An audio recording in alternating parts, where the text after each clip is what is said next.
Are we live? Hello. Thank you for joining us. Welcome to the 10th episode of and right away we get a phone call, but it's not a phone call for the studio. I apologize. Welcome to the 10th episode of um, Let's Become a Beloved Society. Conversations illuminating your path to wholeness. We do these episodes every Friday, and we encourage you to join in by calling the studio phone, which is 907-351-3003, and we are in the United States, so you start that with a 1. And I'm here with my co-host, Mary Ardania, and we're happy to have you join us today. I don't see anybody in the audience yet that's participating by comment, but if you are there, you can put a comment in. You can ask your questions there. You can also email your questions to questions@walkingthroughyourwalls.com. That's the name of my book, by the way, in case you wonder what that email address is all about. We thought we'd start out the conversation today with, we've had a lot of more comments, or I have anyway, had a lot of comments about, and I'm just realizing that one of the studio lights is not where it should be, which is about what we're going to talk about. But you look good though, Linda. You know, Oh, you're well lit, so it's thank you. okay. Thank you. Thank you. What we were going to talk about to start with was how difficult life seems to be. And we've had a number of comments come in. I think both of us are experiencing that in our own lives, and we're aware of it happening in many other people's lives. And a lot of the comments are that, you know, it's a lofty idea to try to become a beloved society, but right now I can barely cope. That's about what a lot of the feedback has been. And we want to give voice to that and recognize that there is more so than ever a difficulty in being able to cope. It's And hard, man. it is. It's really, life has become a very difficult thing to navigate, not just on a day-to-day basis, but sometimes in a moment-to-moment basis. And then when you add certain energies that are on the planet, specific to adding to the chaos, like a Mercury retrograde, which interferes with communication and technology and all things flowing smoothly, right? It really interferes with that. It just makes things in a compounded, difficult way. And I wanted to share, I have actually what I think is a really funny story to illustrate what these kinds of difficulties can do and how they can manifest. As many of you know, I have a lodging business that I operate. And a few nights ago, I got a call that someone who was very sensitive to odors wanted to exchange the pillows on the bed. She felt like she could smell something that she didn't want to have to deal with. So I came over and I got the pillows ready, and I went to what I believed was the room that had called. And what I do on my phone is every day when we have new people checking in, I have all the rooms are listed like their contacts. And then I put the guests' names and their phone numbers in. So when the phone rings, it tells me what room they're in and their names. Well, I could have sworn the phone had come in from this downstairs room called the Wood Nest. And I had had an exchange earlier with these people that they were going to be late, later than they had anticipated, and just, letting me know so I wouldn't worry. So I go to the room that I believe called, and I knocked on the door, and right when I knocked on the door, just like a moment later, I got a text message from the room that I'm standing in front of saying, "On our way." Now, this is a two-roomed unit, so I just looked at that and I thought, well, and they have a child, so maybe they're in the other room with the child, and then maybe they're putting him to bed, and they'll be right here. And so I'm standing there and standing there and standing there and standing there, and I knock again, and nobody comes, and then I send them a text message that I would appreciate it. It's been a long day, because it is like 9 o'clock at night, and they text back and they said, "So sorry, we'll probably be there in an hour." And I realized that these are clearly not the people that wanted the pillows.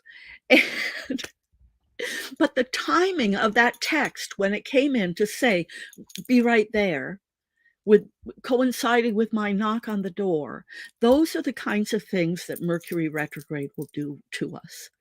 And so then I had to text them back and say, "Oh my God," I called them and I'm like, "You're still on the road, aren't you?" And they're like, "Yeah."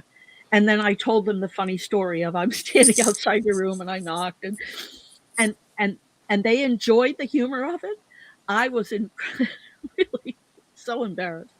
So then I actually got a hold of the people who had called about the pillows, and I got them the pillows and we did the exchange. But um that's just one example of a living moment of a Mercury retrograde. Mary, do you have anything to share on that? Yeah, you had asked me earlier if I had any examples, and I couldn't think of any. But like, I mean, the trolleys, the public transit, it's all over the place. I'm just like, I have to be very flexible. I missed a bus earlier this week, and I just decided, okay, I'll go get dinner while I wait for the next bus. And the other thing is, I was supposed to be going to a museum exhibit tomorrow with two people from work, and I've been so looking forward to it. And I knew it wasn't going to happen. I mean, I knew it. And I turned out to be right. I texted one of them and said, "Hey, are we still on for Saturday?" And she's like, "Well, I might have COVID." And the other one, I already knew was feeling like she has to drive up to LA this weekend. And so it turned out to be not convenient, but she would have gone if we were still going. But as soon as I found out that the one is sick, I texted her and said, if you want to drive up, do whatever you want. Leave me out of it. No, but it's just like, I was like, I hate trying to arrange plans with people. And maybe during Mercury retrograde is not the best time to do the one time I'm trying to arrange plans with more than one people. Right, Don't do it during Mercury retrograde. right, That's all. right. I think I'd have a lot of So, guests that would suggest that they shouldn't travel during Mercury retrograde too. I've had people yeah. who, they get to the airport the other day and Delta canceled 400 flights one day. Oh my God. And so instead of getting here, I don't know, it was supposed to be mid-afternoon. They didn't get here until, 10 hours later. Now, the one nice thing is it is Alaska. So this time of year, you're not driving in the dark, no matter what time you get up or Right. so they did get to have a beautiful drive down, but they didn't get here until midnight. And guess what? Their luggage didn't show up until the following day at about 8 o'clock at night. Yeah. So, just all kinds of, and I keep hearing from other guests that are coming in that have, we've been delayed, or we finally got here, or there were some trials and tribulations. So if you're one of those people out there experiencing topsy-turvy timings, travel, communication snafus, you're not alone, and it's a collective thing that we're all being given the opportunity to experience together. But the thing is, because everything is sort of topsy-turvy already, it's like we're living in topsy-turvy land. And then you throw Mercury retrograde into that mix, and Right. it just becomes like even more surreal. Like and everything just feels weird, you know? I don't know. I'm being vague, but it's like, No, you are being vague, but that's all right, because each person's going to have a different resonance with the idea, yeah. and everyone's experiencing it. It's nothing really is Yes. as we expect. Yes, to some degree or another. And it can just help to know that it's not all you. Like I was talking to my brother, and, he was feeling particularly sort of physically off, like his balance and stuff like that. And a lot of people I know are just feeling vague tummy issues a lot, like nothing sounds good to eat.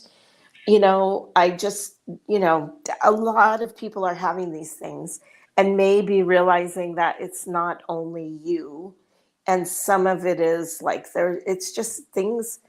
A friend said it's like being on a boat, and everything's kind of rocking and the ground just doesn't feel steady beneath my feet at all. So I'll be quiet now for a little bit and you can talk some more. Interesting you should say that. Really interesting you should say that, because I did do a boat tour the other day, and it was an all-day boat tour. And so then when we were sitting, then I went to a vendor appreciation event from like 7 to 9. And I really, the whole time I was sitting there, I felt like the table was tipping, and because my inner ear was doing all this stuff. But the thing was, is that the people at the table were talking about how they were, feeling a little wonky, even though nothing was wonky. And I'm like, I brought it with me from the boat. Um, it was and I'll acknowledge that I've definitely had a lot of experiences lately of tipping, not tipping over, but tipping in an unusual, uncharacteristic way, um, losing my balance a little, and Yeah. yeah. So, and then I immediately will take out my phone and look up my Schumann Resonance app and see what Schumann is doing, because Mhm. um, if we're in the midst of a big blast, I do tend to feel those big blasts when we see them. That's interesting. Maybe I should start doing that and see if it affects my tippiness. Right, right. So for those of you that might not be familiar with what we're talking about, um, there is a thing called Schumann Resonance. You can Google it and read about it. It's a measurement of Earth frequencies, and there's several different charts that you can find that will show these various frequencies that they measure. Um, I look at it like the app is called Schumann Resonance, I believe. But at the top, when you open the app, it says Quick Schumann Check, and peak amplitude right now is 67, which Oh, seems high to me. And yeah. let me see if I can get this on camera. Um, the studio lights are going to make it a little hard to see, but you can see over here that white band here at the edge. That happened. I don't know how to read the time on this very well, but I'm going to say that happened within the last 24 hours. And then you Mm. see here's another one. Here's another section here where there's a big blast. And I'm going to say that happened yesterday. Uh, so right now it looks a little calm, but I have noticed that I can feel it when those big white bands are going on, or when there's a lot of chaos in that graph. I'm definitely feeling something. And one of the things that I feel is a ringing in my ears, a really, like, sometimes overwhelming. When we're in one of those big, thick white blasts, my head is just, and right now it's not so bad. Right now, I'm not I hearing. should really look it up because I also sometimes have, like the other day, probably when that white thing was, I had like super loud ringing in my ears Yeah. for a prolonged period. I should really I look think it you'll up be and able see to if track that's it and related. grasp it. Yeah, yeah, Yeah, because you'll be able. it was quite noticeable. Right, Not the distant ringing. It was like, "Ah!" right, right. And some people have ringing in their ear all the time, that Yeah, tinnitus. Um, yeah. but people who have tinnitus, I've met several people who have regular tinnitus that when we're in a Schumann blast, they notice even that it is exponentially It's worse, yeah, it's different. louder and more intense. And so it can, this is one of the things, it can help us feel better about our health when we understand that our bodies are being influenced by things in the greater world around us. And Hmm. it's not all ours to solve, right? Right. Some things that are happening, we have no control over. And we just have to allow the body to experience it and do as much as we can in the way of self-care to make sure that we're helping our body. Hydrating, drinking a lot of water is always a good thing. Meditating, or just, sitting quietly and peacefully, is another really good thing you can do to help calm your body. Um, I think this would be a good place, Linda, to mention what we talked about a little earlier before this, Okay. where we were talking about the challenges of Mercury retrograde, and you said something, I don't know what you said, something like that's all we can do. And I said my reaction was that and a stiff drink, even Right, though I don't really even drink, but that right, was my reaction. And I right, think that that is like a collective thing, you right, know? right. It's like that is the collective's response. Now we need a stiff drink. It's And Yeah, it's it's like also the body's response. the cellular thing. So Right, you talk right, about, you were going to talk right. about the thing Okay. you mentioned, Yeah, thank you. because that Thank was you. not my reaction at all, but that was my what I thought, you know. Exactly, exactly. So Me, it's more like an ice cream cone. Mary's bringing up a really good point. Our bodies have what I refer to as cellular memory, and it's collective. It's not just the lifetime you're experiencing right now, but it's other lifetimes that you've experienced as well. And so there is a And the huge, collectives. right, It's and like the it's not collect even only our lifetimes, right, I don't right, think. But right. yeah. So there's the cumulative of your own body's cellular memory, of your soul's history. And then there's also the influence of the collective on each of us as well, because we're living in that energy. It's like we're each pieces of a large stew, right? I might be the carrot, you might be the potato. Together, we're all in this pot together because we are all connected I'm in a very definitely the real, potato. in a very weird, and I'm definitely not the carrot, really. I'm more like the apple, probably. And there is a stew that you put apples in. So mulligatawny stew, I love it. Uh, anyway, but I wanted to give folks an example of what we're talking about here in a very real sense.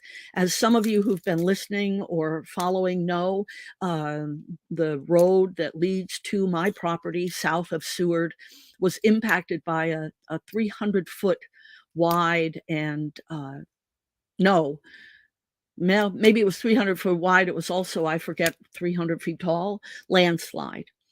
And the day that it happened, I happened to be out on a boat with a group of people. And it was a significant landslide, and I knew by looking at it from the boat as we came back into the harbor that my life, my customers' lives, my neighbors' lives were all going to be impacted for weeks over this landslide. And at the time, it wasn't even clear. It could have been months. It just wasn't clear what was happening in terms of any kind of resolution to what had just occurred in this large landslide. I got off that boat, and the minute I was on ground, what my body wanted to do was go to the nearest bar and get drunk. That was absolutely my body's agenda. I haven't had a drink of alcohol in, I don't know, 30, 40 years. Long time. And yet every cell in my body knew that if I wanted to feel better, my body's solution was to go just get tamed. Numb the pain, right? Numb the brain. Because one of the things when you're in that unknown state of you have no idea what lies ahead after some tragedy or event of some kind, disaster or whatever, the body's wiring. Hi, Nanette, it's great to see you here. The body's wiring is designed to take care of us. And its desire in that moment was to not feel the pain, if you will, that I was in my unknowing of what lied ahead. Right. Which uncertainty, we all want to feel certain, even though it's like an illusion. So uncertainty is itself a type of pain, i.e. discomfort. And, this also explains why addiction has, during the pandemic lockdown, people just were trying to forget what was going on. And exactly, it's a very human reaction. Time passes pretty quickly when you're passed out drunk. I wouldn't know. Don't think I've ever been drunk enough to actually pass out. Well, I just say that based on observing my mother for years. Yeah. Oh, yeah. I'm sure you're right. She never knew what day it was. Being passed out drunk is probably a lot like the pandemic. Everything just kind of passes and you don't really know where you are or what's going on. And then you're like, oh, where am I? That's how life has been for the past couple of years. For me, I don't know. And I'm still going out and working, but it still feels like that. Right. It's a way to stop time. Stop time. At least stop having to feel the passage of time. Right. Well, that's it. Stop feeling. Right. Oh. Right. So, it especially, I think is, and so, in that moment too, I became aware of a compassion for everyone who has ever fallen off the wagon or given in to a previous addiction. Because the only thing that kept me from going to a bar and getting a drink, maybe not getting drunk, but going to a bar and getting even one drink, the only thing that kept me from doing that was understanding how this all works. I was able to detach myself basically and look at myself as the person walking down the ramp from the boat who wanted to go to the bar, and acknowledge and recognize where that impulse was coming from. And so I was able to just say, oh, I understand what's happening here. My body wants to go get a drink. I don't want to go get a drink. My soul does not want to go get a drink. My spirit does not want to go get a drink, but my body would really like it if I went and got a drink.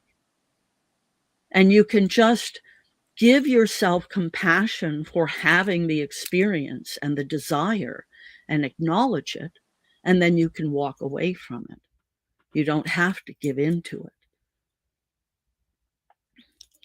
And I had great compassion for several people that I've known lately that have been clean and sober for a multitude of years and have lost it. And I recently, maybe they've gotten it back again, but they fell off the wagon for a day or a week or a month. And I think the other thing that we should acknowledge is that there's a good likelihood that we will see this happening more and more now, because we are in the very final spiral of the downward deconstruction in order to rebuild. And as I am very fond of saying, the dying donkey kicks the hardest. And we're in that phase right now. So if you see people that you know struggle with resisting their addictions or struggle in their recovery,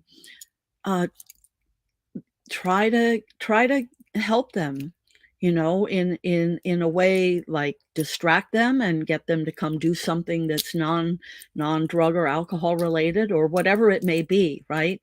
Just even acknowledge, and if they have perhaps fallen off, be compassionate with them and supportive and explain to them what happened. Because a lot of times they don't talk about this in addiction recovery. It's all about, well, it's not about this. I'm not going to say what it's about, but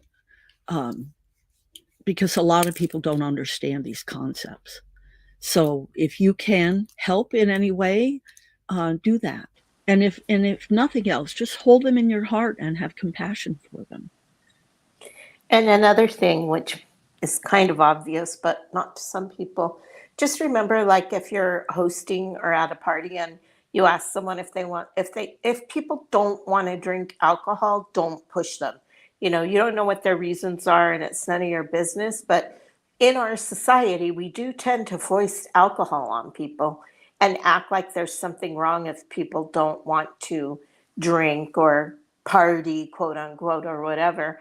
And just allow people to have their boundaries without pushing at them, especially nowadays when it might be extra hard for them to hold them. you know just something to think about. Excellent point, Mary. Excellent. Thank you. Yes, very true. Very true. All right. Haven't had any calls on the studio phone. Remember, you can always call in with a question or to join the conversation live at 907-351-3003. You can send your questions to questions@walkingthroughyourwalls.com. Let me just pop over to email and make sure we haven't had anything come in. I do have a couple of questions that came in.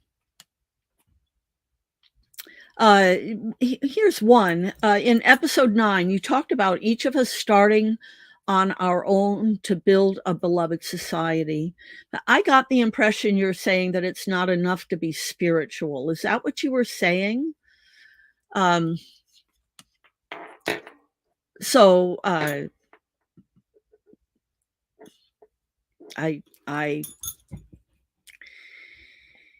I think that probably is what I was saying. It isn't enough to just do your work, your spiritual work at home. Alone. Right, alone. You have to, and that's what many people have done over the years, because walking your spirituality out into the world can create all kinds of problems for people. And so we've tended to be more reserved and quiet with our practice. And It's also there's a model of that, sitting alone in the quiet, meditating quietly, like, as if that's the work to quiet your mind when you're sitting alone in your room, Right. Right. True. Exactly. True. And so, what we're saying here is that in order to become a beloved society, we have to walk that out into the world, and we have to carry it with us in in every interaction, in every person that we meet. It's Yep. up to us to create the beloved society. No one else is going to do Yes. this for us. Neil Donald Walsh talks about how God at one point said to him that your life is not about you. Your life is about who you touch and how you touch them. And God didn't mean in a physical sense, although it would include a physical sense. What God meant was we touch people, sometimes hundreds of people a day, depending on where we live and what we do. Mm-hmm. How do you pass through those people and pass by them? Do you ignore them? Do you smile at them? Do you compliment them? Do you thank them? Do you yell at them? Do you kick them? Do you shove them? There are all kinds of myriad of ways, right, that we can interact with people in our daily lives, on the phone and in person. Do you think mean thoughts? Right. That's an interaction too. And I'm saying this to myself because I ride the trolley. And my pet peeve is the people who play their music really loud on the trolley. And I sit there thinking, what makes them think everyone wants to hear their music? They probably just don't think about other people at all. Grr, rar, grr. And this morning was an example of I don't even know what I was thinking about. And then I was just like, I remember now, some guy's trying to get off the trolley using the ramp with his walker. This other guy decides he needs to get on through that door, basically shoves aside the little old man with his walker. And I'm like, what a dipshit. That's what I thought. What a dipshit. And I was really like, and then I thought, okay, I'm supposed to love the dipshit. I can love him and still think that his behavior was messed up. And I do. But, he was clearly very drunk or high and, possibly homeless and probably in a lot of pain. And, addictions don't happen because you're happy. Right. So, Right. anyhow, yes, it's our job to create the beloved society as we go about our day. And this is one of my things, it's like, well, I wear my happy clothes. There's hearts again. Hearts. I have hearts on my legs too. Can I get it up there high enough? Yeah, good Leg. job. Leg, hearts.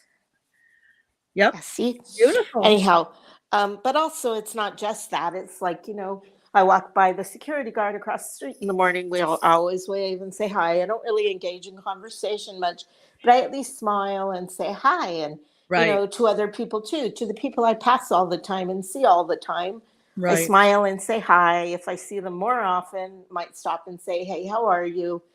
So, it's like a little community of people. Right.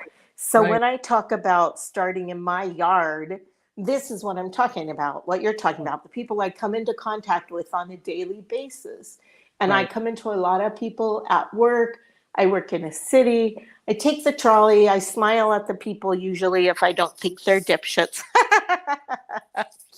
And the people I see all the time, the drivers and the other riders, we say hi and just trying to send the ripples. You know, I want a beloved society. That means I'm supposed to treat everybody as if they are a part of Right. my beloved society. And I Exactly. am far from perfect, hence, the anecdote with which I started. Right. Right. But I am doing my best every day. And as quickly as I can recall myself, I'm like, okay, how can I remember that person there is also part of the divine creation, and therefore just as deserving of my love as everyone. So, and I think the answer to that is to go back to the 4 agreements, mhm. because if you look at the guy shoving his way past the little old man taking his walker down the ramp, and if you look at it through the lens of those 4 agreements, always do my best, be impeccable in my word, don't make assumptions, and don't take things personally. There's nothing to there's no energy to give that interaction. It's not your business, right? It's something that's happening, but it's not happening to you. And unless you can in some way aid the little old man, uh, it really isn't even something for you to see. Now, you've seen it because you're there, but you can't make any assumptions about any of it because you don't know. You don't know what that guy's deal is. You don't know what the little old man's deal is. You don't know what they got out of the exchange with each other. And so that's where I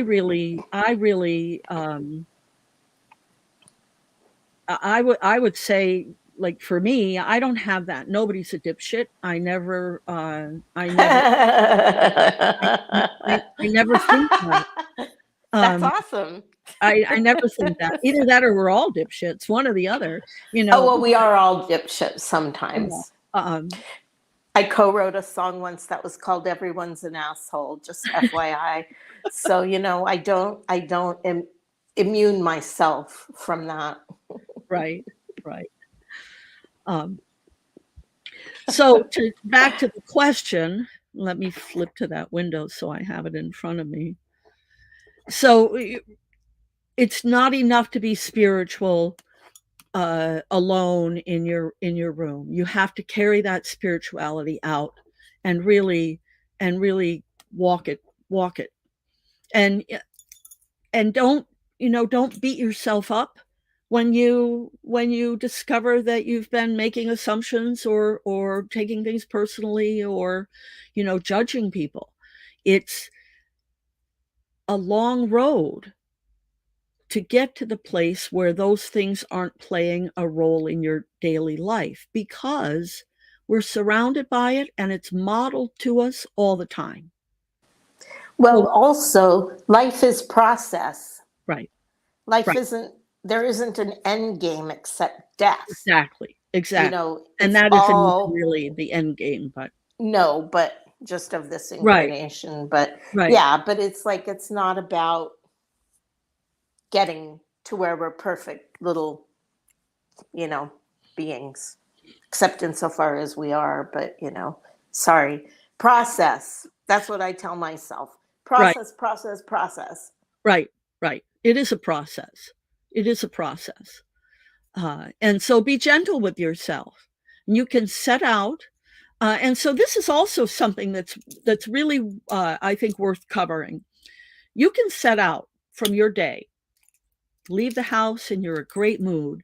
And who is the guy that originally did this talk? Dane Heer, Dainheer, I believe is his name. He's a part of the Integral Society. Uh, and so, anyway, he gives this example of how we're all energetic beings, right? And you can leave your house, you're in a great mood, you're feeling loving, you get in your car. If you're somewhere, the example he used was in the LA area, you get on the freeway and you're driving along and somebody cuts you off and you're okay with that because you're in your zen. But it's a half an hour drive to where you're going, and by the time you get to where you're going, you are enraged. And his question was, what happened to you? And his answer, and I believe he's right, is that when you're in a densely populated area, you are subject to the energy around you. And if you're on the freeway in a congested event where people are blowing their horns and jockeying to get where they're going, and you're bumper to bumper, you're sitting again in this stew of humanity and humanity's energy. And it's very difficult to remain balanced and in your energy when all of this stuff is swirling around you. And it's very easy to pick it up and start carrying it with you. And I can give you a personal example of how this might work in your life. I was coming home from Anchorage. It was October, so the roads were very, very sparsely inhabited. And I was south of the little town of Girdwood. So I was in a spot where there was really very few people. There was no towns around. And there was nobody ahead of me and nobody behind me for as far as I could see. And I'm driving along, and all of a sudden, like almost instantly, there's a car right behind me. And like comes right up on my tail, my bumper. And I don't think he had his high beams on, but it was still dusk. So his lights were on, and you're supposed to drive on that highway with your lights on anyway, regardless. But he just stayed, and he could have passed, but he didn't pass. We were in a passing lane that went for quite a while, and he didn't pass. He just stayed on my bumper. And so I did what I would normally do in that situation. And I just sort of, slowed down a little and drifted off onto the shoulder so he could go past me. And I did that. Normally, I would just pick right back up again and get behind him. But something almost, I want to say, snapped in me. And so instead of pulling back out, I pulled over and I stopped. And he went past me, and I was overcome with the impulse to pull back out, speed up, put my brights on, and ride on his tail. Now, that is totally uncharacteristic behavior for me. That is not anything that I don't think I've ever done that. I don't even think it had ever occurred to me to do that before that moment. And so then I just sat there for a few minutes to experience what was happening and to realize that what had happened was that person was obviously in some kind of a rush and perhaps rage. And when they passed me, their energy field washed over me and gave me that impulse to pull out behind them and chase them and make their life difficult. And so I just sat there for a few minutes, and that feeling subsided, and I was able to feel myself again. And then that's when I pulled out and continued on my way. But I think it's a real example of how we are energetic beings and we are all connected. And I know the Heart Math Institute has said that I believe they say that they can measure someone's energy 18 miles away, that your heart energy can extend as far as 18 miles from your body. And so if you live in an apartment building, if you live in a densely populated area, I think these are all things that are influencing you. And if you're not aware of them, they can be running your life, right? Your ego and your body can be sort of running your life in a way that you're really not wanting and aren't intending. And they're doing it. They believe through their wiring that it's for your purpose to keep you healthy and safe and all of that. But a lot of times it's actually disruptive choices that they make. I'm thinking about that because I don't usually worry that much about shielding my energy and that sort of thing, because I sort of want to be in the world and energetically participating. I don't know if that makes sense. But Right. I'm thinking maybe on the trolley I ought to think a little bit more about it, just because there's so many people and there often is a lot of disruptive energy in there. And maybe that's what part of why I get so cranky on there sometimes. So So I wouldn't put it as shielding. That no. that's that's separation Yeah. technology, but it's more of a boosting the energy that you want to be radiating, Yeah. right? So coming Exactly. into love or above, basically. And so that's why that little device, I don't have mine with me today, my little LoveTuner that you can blow and it blows at a frequency of 528 is a great little thing to have, because if you wear it, you've always got it with you. And you can even quietly just whoo and, blow it quietly and just bring yourself into the frequency. Okay. It's a great Thank reminder, you. you know. Yeah, I appreciate that perspective. Let's see, we've got about 15 minutes left. Let me go look at the other questions that we've had. While Oh, you're doing that, let me just add, so the idea is that for people to clarify, that right, I'm radiating at a higher like energy so that the stuff doesn't get into and on me. It's almost like, you know, my force is stronger outward so the inward stuff can't, you know, that's all. Just to kind of give a visual. right. And also, when you're radiating that, it's waving and washing over those around you, depending on Yeah. how broad your auric field might be. Yeah. As you're walking past people, they're feeling it. Just like the guy that drove past me, and I could feel his anger and his anguish and whatever all of that was. If someone goes past you that's exuding love, we can usually feel that too, whether we're recognize that we're feeling it or not.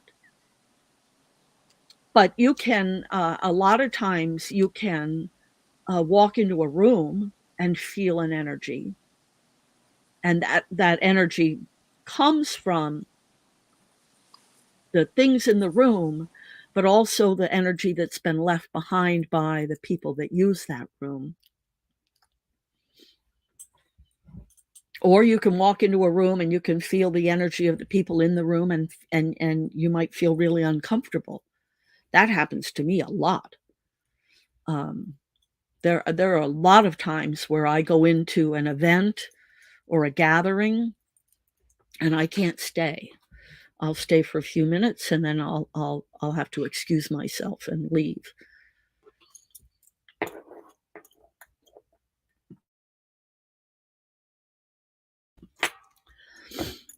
All right, so let's see. Let me go back. Well, the other thing that I wanted to touch on is the idea. I've been saying this for years, that hurt people hurt people. And the idea behind that statement is that when you are in some kind of pain, or when somebody else is in some kind of pain, whether it's physical or emotional, the response is to lash out. Often, that's the response, is to lash out so that Well, that's the reaction. right, And right, then responses, if you have a chance to think about it, then maybe you don't do that. Just to right, be picky about words, but right, it right, right, helps with right. conceptualizing. Yeah, yeah. No, you're right. That's a good catch, Mary. Thank you. Your reaction is often to hurt another person. And I can give you an example of this that I've had. Uh, the Where I live, there's a road maintenance office that you can call, and the roads, in Alaska, we're I don't know, we're still, I think, 20 to 30 years behind on a lot of things. when it comes to government and organizational things and planning and zoning and all kinds of things like that. We're a bit behind still. It is still the last frontier. So the road owners and who owns them and who maintains them is often in our little area a little confusing. So I called the road maintenance because we were having some kind of problem, and I get somebody who's new, and she doesn't know how to read the maps. And so I end up being on the phone with her for, I don't know, 15 minutes maybe, and I'm telling her what the maps say, but she doesn't believe me. And she's telling me it's something completely different. And after being on the phone for about 5 or 10 minutes, I mean, this is it's an agonizing conversation because she's got it wrong. I'm trying to explain to her how she can figure out what I'm saying is correct and what she can look at, but she won't do it. And I find that I get to a point where I really just wanted to take the phone and bash it on the counter. I was so frustrated. And that's an example of that reaction of I'm in some kind of discomfort here. I'm in some kind of pain, and I want to make you uncomfortable too. And I realized that what I wanted to do, my impulse, my reaction, beyond wanting to bash the phone on the thing, was to rip her head off verbally on the phone. Now, again, I'm sort of like I'm out here watching myself have this experience, and I didn't succumb to that. But what happens in most people's day is that they're not aware of how this mechanism is working. They're not aware that their spirit and their soul are not their body, and that their body has ideas about things to do and ways to solve things that are not necessarily in alignment with what you would consciously choose. And so we give in. And we get nasty with people, and you see it all the time. You see it in the grocery store. You see it in driving. You see people yelling, honking, being mean to each other, snapping at each other. All of that is really a reaction to some kind of stress or discomfort that they're having. And so one way that we become a beloved society is really to learn how this body's working, what these interactions are, and how they manifest, and take control. Come into ourselves and take control so that we are choosing how we go through our days instead of being the tail wagged by the dog. And learning what our triggers are and taking ownership of our triggers. It's like I always say, if we're talking and you trigger me, that's my problem because you didn't install the button. You just pushed it. Unless you're my mother, then you might have installed it. But so, I look at that and go, okay, it's my work to figure out what's going on here. And if I can't, and it's likely that you might hit that button again by accident, I might have a conversation with you about it. But basically, that's how I feel about that is, if I'm a walking time bomb, I'm the time bomb. Right. And it's my job to disarm myself so I don't get detonated. Right. And most of the time I've been able to do that. But Linda knows, and did I mention it last week? I had a little blow up recently, and I haven't had one in so long. It was a little startling. Right. And that's my responsibility. And I think I handled it accountably and didn't destroy any relationships. And that's why I, try to handle it myself, because I don't want to be setting off time bombs and destroying relationships. Right. That's not what I'm here for. Right. Right. Well, I think that there's a tendency among a lot of people to go through the world with their finger pointed this way. Right. Yeah. It's not right. Yeah. You're not right. You made me do this. Right. That right there, you made me, is not a possibility. It people believe that it's how things work, but it's not how it works at all. Nobody makes you do anything. That's another one of those things that God told Neil Donald Walsh, that nobody ever does anything that they don't want to. And it's always interesting to be in his classes when he gets to that teaching, because people will try to argue with him about it. And when you truly understand the teaching, you realize that it's absolutely true. I mean, you have to realize that it might not be a thing that you consciously want, but on some level, there is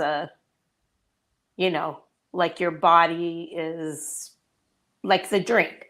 The body wants the drink or whatever. I mean, on some level, there is something Right. that is a payoff. That makes you participate.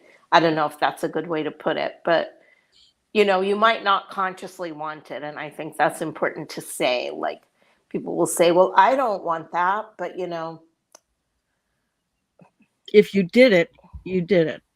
And at some level you wanted it.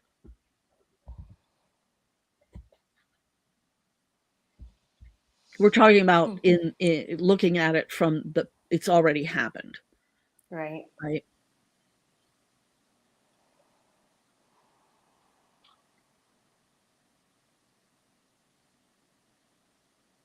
You look like you're thinking. I don't want to interrupt you. No, it's all right. You can say more things. I don't have anything further to say about this right now. I feel like there might be something further to say, but I don't have anything. So, all right. Good for now. Okay. I feel like there's still things that people could quibble with about it, because like you said, when you get to that, people always have a lot to say.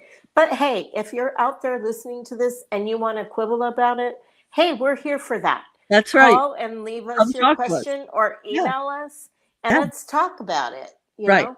Right. That is what we're here for. It's totally what we're here for. Use us. Put us to work. Yes. So let's just do a review. We do these broadcasts on Fridays at 10 a.m. Hawaiian time, 11 a.m. Alaska, noon Pacific, 1 p.m. Mountain, 2 p.m. Central, 3 p.m. Eastern, 8 p.m. if you're in London or GMT, and 7 a.m. for Australia AEDT. Hey, Linda, I should have told you this when we're not in the broadcast, but you should figure out, like, when you say Australia time, where in Australia? Because I looked at one of those things once that said Australia time. So I called my then boss, the president of the National Audubon Society, at what I thought was, 7 a.m. Australia time. And it turned out to be like 4 a.m. or something. Because they're like us. They're a big country with several time zones. Yeah. He was awake, fortunately. But if you've ever called your boss, in the middle of the night, essentially, it's, anyway, that's all. I think about that every time you say it. Well, in the text of the podcast, it should say AEDT. So I'll make a point of saying AEDT. Okay, that's probably Eastern, Alaska Eastern. I'm guessing, but what do I know? Australian. That's what I meant, Australia. You can Australians probably know, but say AEDT and then they'll know for sure. Okay. You can also find us on YouTube and Facebook, and in the text, you'll see YouTube. My YouTube address is Linda Lamp Illuminating Wholeness, and Facebook, it's Linda Lamp Author. Did you see what Nanette said? We could also be a comedy routine. Well, I would. I like that. I've done a stand-up comedy routine. I think I've been a comedian in some other life, maybe, I don't know, but Yeah. I do aspire to stand-up comedy, so in our future. Maybe. Yeah, maybe. We could go on a cruise. That would be cute. Yeah. Okay. Um, all right, folks. Well, we're just at the end, I think, and we'll look for you again next week. Thank you for joining us. Namaste.